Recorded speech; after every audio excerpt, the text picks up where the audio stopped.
Sí, la verdad que todo lo que nos pidió el míster lo cumplimos a la perfección,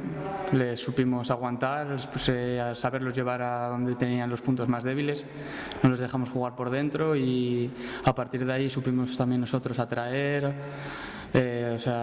golpear, bajarlas, todo, y en campo de rival estuvimos muy cómodos. Yo creo que hicimos un gran partido y veníamos de fuera de casa no hacer tan buenas actuaciones como las del otro día. Aparte fue un partido especial y el punto nos sabe más de darnos más confianza que si hubiera sido otro partido. También nos hubiera gustado sacar los dos por haber ganado, pero todos muy contentos y tenemos muchas ganas de esta semana. Sí, a ver, para ser un filial, obviamente es un equipo que lleva bastante tiempo los jugadores jugando juntos, un equipo que tiene las cosas bastante claras, se ven los resultados, los dos últimos 6 partidos ganaron 3-0 y 4-0 y un filial que no encaje goles es un filial que es eso, que tiene tanto lo ofensivo como lo defensivo muy claro,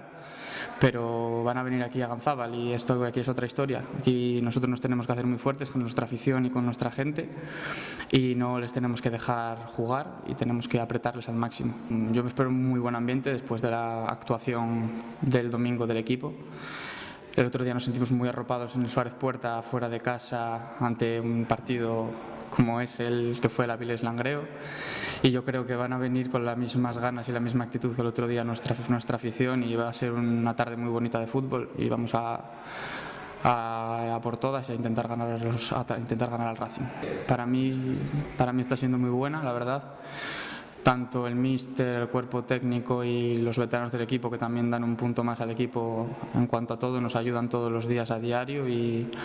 yo no había jugado nunca en un primer equipo, yo he jugado en filiales y con gente de mi edad, y la verdad que en el día a día es mucho más fácil